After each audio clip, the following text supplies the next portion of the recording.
আপোনালোকৰ যদি পিম্পলৰ সমস্যা, এচিডিটিৰ সমস্যা, মূৰ কামুৰণি সমস্যা, ওজন কমাবলৈ কঠিন হোৱা, ৰাতি টোপনি নহা সমস্যা, ডায়েবেটিছ কণ্ট্ৰল কৰিব নোৱাৰা সমস্যা, এইবোৰ সমস্যাৰ উপৰিও ভিটামিনৰ ডেফিচিয়েঞ্চি অৰ্থাৎ অভাৱৰ সমস্যাৰ বাবে হোৱা বিভিন্ন সমস্যাৰ পিছফালে যদি এটাই কাৰণ লুকাই আছে তেন্তে হয়, আপুনি ঠিকেই শুনিছে। বৰ্তমান বিজ্ঞানে কয় আমাৰ শৰীৰৰ 90% বেমাৰৰ মূল কাৰণেই হৈছে আমাৰ পেটৰ স্বাস্থ্য অৰ্থাৎ আমাৰ গাট হেল্থটো। কিন্তু এটা ভাল খবৰো আছে। সেই ভাল খবৰটো হৈছে যে আমি কিছুমান সৰল অভ্যাসৰ জৰিয়তে সম্পূৰ্ণকৈ আমাৰ পেটৰ স্বাস্থ্য অৰ্থাৎ গাট হেল্থটো ৰিছেট কৰিব পাৰোঁ। আৰু কেনেধৰণে কৰিব পাৰোঁ সেইবাবে ভিডিঅ'টো সম্পূৰ্ণকৈ চাব লাগিব। ভিডিঅ'টো শেষলৈকে চালে আপোনালোকে 7 দিনত কেনেধৰণে গাট হেল্থটো সম্পূৰ্ণকৈ ৰিছেট কৰিব পাৰিব তাৰ এটা প্লেনো দিয়া যাব। সেইবাবে ভিডিঅ'টো শেষলৈকে ভালদৰে চাই বুজিবলৈ চেষ্টা কৰক। আমাৰ পেটৰ ভিতৰত 100 ট্ৰিলিয়নতকৈও অধিক জীৱাণু থাকে আৰু এই জীৱাণু বা বেক্টেৰিয়াই আমাৰ প্ৰকৃততে বন্ধুহে হয়। কিন্তু আচৰিত কথাটো শুনক যে বৰ্তমান বিজ্ঞানে আমাৰ পেটক ছেকেণ্ড ব্ৰেইন বুলিও কোৱা হৈছে। আপোনালোকে জানে যে শৰীৰটো ভালদৰে ৰাখিবৰ বাবে আমাৰ ব্ৰেইনটো সবল হৈ থাকিব লাগিব। ঠিক তেনেধৰণে ছেকেণ্ড ব্ৰেইন অৰ্থাৎ আমাৰ পেটৰ সুৰক্ষাও সিমানেই বেছি দৰকাৰী হয়। আৰু প্ৰায়ে আমাৰ যি হেপী হৰমন শৰীৰত ৰিলিজ হয়, ফূৰ্তি লগা যিটো হৰমন, সেই ৰিলিজ হোৱা ফূৰ্তি লগা সেই হৰমনটো প্ৰায়ে এই পেটৰ হেল্থৰ ওপৰত অৰ্থাৎ স্বাস্থ্যৰ ওপৰতে নিৰ্ভৰশীল। আৰু জানিলে এইটো আচৰিত হ'ব যে 70% ইমিউন ছিষ্টেমটো ষ্ট্ৰং কৰাত আমাৰ পেটেই সহায় কৰে। অৰ্থাৎ পেট ভাল মানে মন ভাল, মন ভাল মানে ইমিউন ছিষ্টেমটো ষ্ট্ৰং, আৰু ইমিউন ছিষ্টেমটো ষ্ট্ৰং মানে বিভিন্ন বেমাৰ আজাৰৰ পৰাও আমি বাচি থাকিব পাৰোঁ। এতিয়া আমি কথা পাতিম 8টা এনেকুৱা লক্ষণৰ বিষয়ে, যিকেইটা লক্ষণ আপোনালোকৰো যদি আছে বা 8টাৰ ভিতৰত 3টাও লক্ষণ যদি প্ৰায়ে দেখা দিয়ে তেনেহ'লে জানিব যে আপোনালোকৰ গাট হেল্থটো অৰ্থাৎ পেটৰ স্বাস্থ্যটো ভাল হৈ থকা নাই। তাৰ লক্ষণকেইটা কি হয় এটা এটাকৈ কথা পাতি লোৱা হওক। প্ৰথমটো হৈছে অনবৰতে গেছ হৈ থকা, পেট উফন্দি থকা আৰু কিবা এটা অকণমান ইফাল সিফাল খালেই পেটটোৱে অপকাৰ কৰা। দ্বিতীয়টো হৈছে খুব বেছি ভাগৰ লাগি থাকে। 3 নম্বৰটো হৈছে আমাৰ মিঠা খাবলৈ বা মিঠাই খাবলৈ খুব বেছিকৈ ক্ৰেভিং আহে। 4 নম্বৰটো হৈছে মুখত বহুখিনি পিম্পলছ বা গুটি বা দাগ খুব বেছিকৈ দেখিবলৈ পোৱা যায় আৰু অজস্ৰ ট্ৰিটমেণ্ট লোৱাৰ ফলতো সেইখিনি ঠিক নহয়।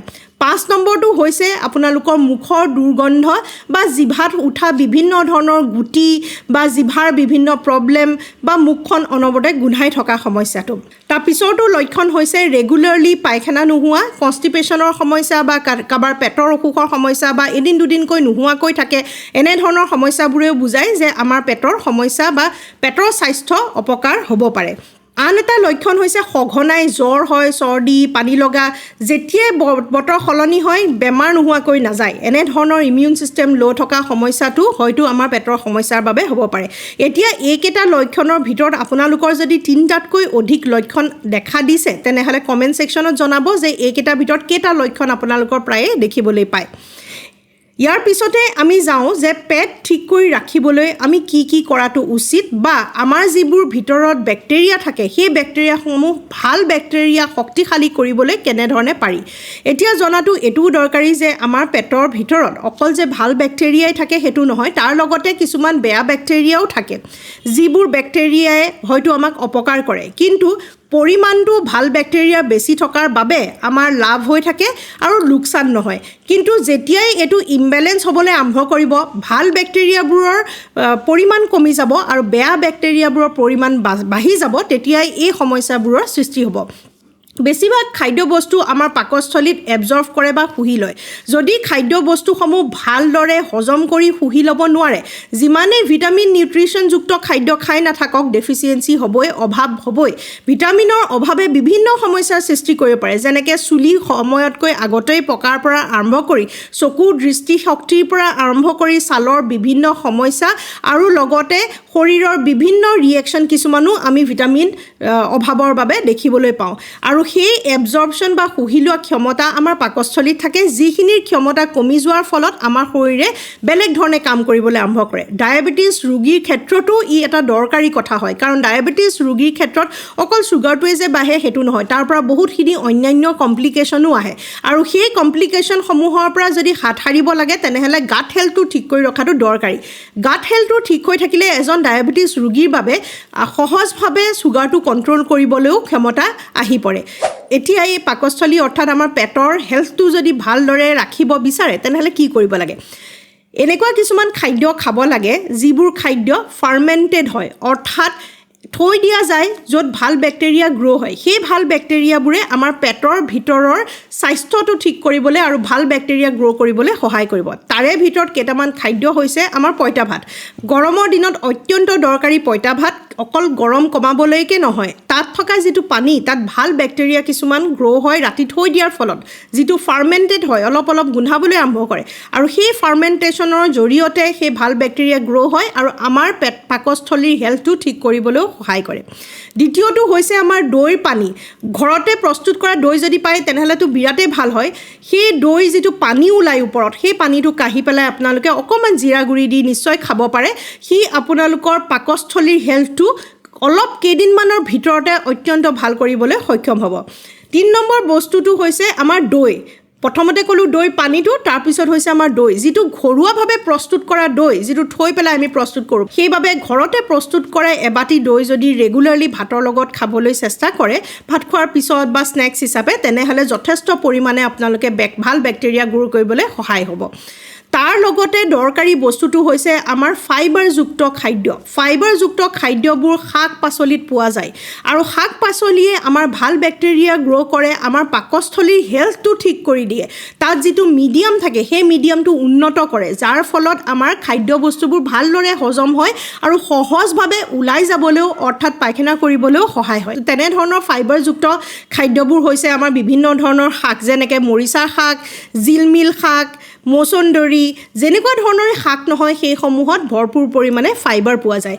লগতে পাচলিসমূহ বিভিন্ন ধৰণৰ, যেনেকৈ ছজিনা পায় বা ৰঙালাও পায়, য'ত আঁহজাতীয় বস্তুবোৰ অলপ বেছিকৈ থাকে, তেনেকৈ আঁহজাতীয় শাক পাচলিবোৰ খাবলৈ চেষ্টা কৰিব লাগে।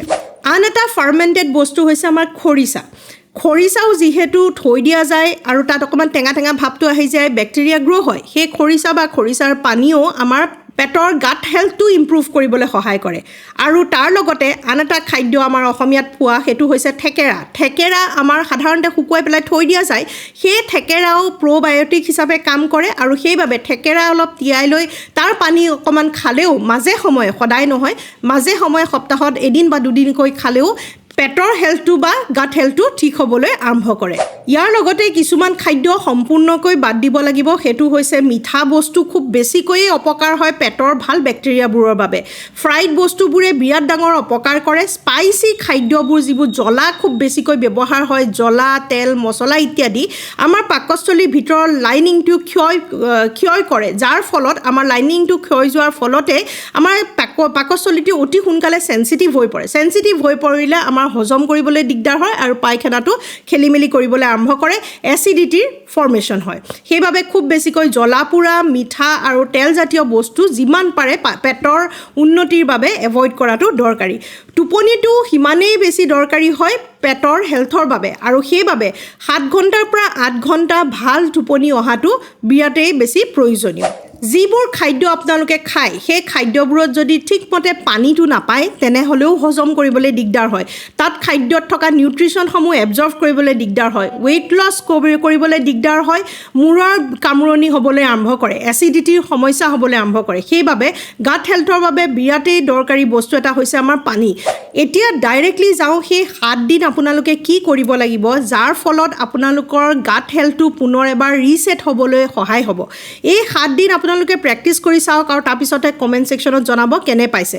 তেতিয়া গম পাব যে 7 দিনতে যদি এনেধৰণে লাভ হৈছে, তেনেহ'লে আপোনালোকে যদি তাক ৰেগুলাৰ হেবিট লৈ চেঞ্জ কৰে, তেনেহ'লে নিশ্চয় জানিব যে কিমানখিনি লাভ আপোনালোকৰ হ'ব পাৰে।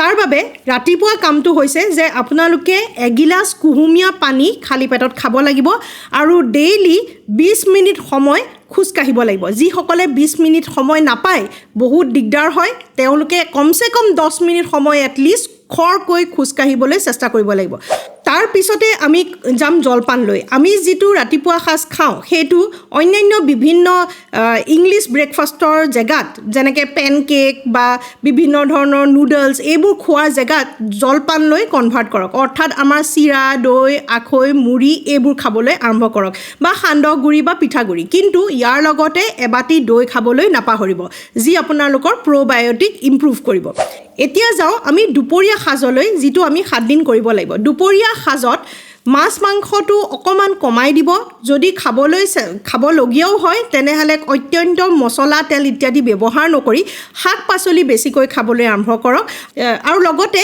এটা কণী আপোনালোকে নিশ্চয় খাব পাৰে কোনো ধৰণৰ অপকাৰ নহয় কিন্তু মাছৰ ক্ষেত্ৰতো আপোনালোকৰ অপকাৰ নহয় কাৰণ আমি টেঙা জোল বনাওঁ কিন্তু মাংসৰ ক্ষেত্ৰত কিন্তু প্ৰস্তুত কৰা অভ্যাসৰ বাবে তাক এভইড কৰিব লাগে আৰু দুপৰীয়া সাজত আমি খাব লাগিব ভাত দাইল আৰু এবিধ ভাজিৰ নামত শাক ব্যৱহাৰ কৰিব লাগিব আৰু অকণমান চালাড ব্যৱহাৰ কৰিবলৈ নাপাহৰিব 7 দিন এটলিষ্ট এনেধৰণে দুপৰীয়া সাজটো আপোনালোকে খাই চাওক তাৰ লগতে অকণমান খৰিচা ল'ব পাৰে যি প্ৰকৃততে আপোনালোকৰ পেটৰ হেল্থটো অৰ্থাৎ গাট হেল্থটো ইম্প্ৰুভ কৰিবলৈ সহায় কৰিব আবেলিৰ সময়ত স্নেক্স হিচাপে এমুঠিমান সৰু বাদাম খাবলৈ নাপাহৰিব ই আপোনালোকক ফাইবাৰ ভিটামিনছ আৰু দৰকাৰী যিখিনি বস্তু আমাৰ শৰীৰৰ বাবে প্ৰয়োজনীয় শক্তিৰ বাবে সেইখিনি যোগান ধৰিবলৈ সহায় কৰিব আৰু ৰাতি পাতল আহাৰ গ্ৰহণ কৰিবলৈ চেষ্টা কৰক যেনেকৈ ধৰি লওক খিচিৰি বা মগু দালি ভাত আৰু এটা ভাজি তেনেধৰণে খাবলৈ চেষ্টা কৰিব শাকটো সদায় দিনৰ ভাগত খাব ৰাতিৰ ভাগলৈ অলপ বেছিকৈ সিজোৱা বস্তুবোৰ খাবলৈ চেষ্টা কৰিব আৰু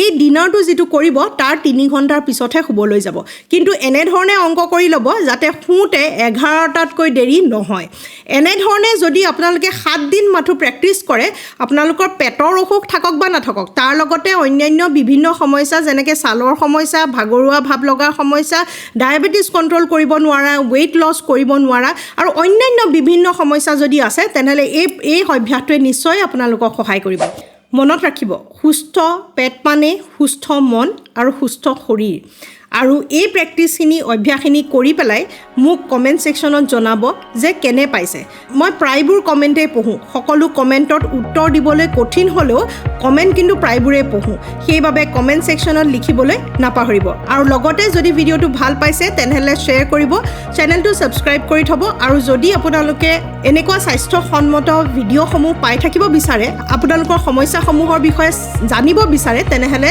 চেনেলটোৰ বেল আইকনটো প্ৰেছ কৰি থ'ব তেতিয়াহে সময়মতে মোৰ ভিডিঅ'খিনি আপোনালোকলৈ যাব নতুন এটা ভিডিঅ'ৰ যোগে লগ পোৱাৰ প্ৰতিশ্ৰুতিৰে আজিলৈ সামৰোঁ নমস্কাৰ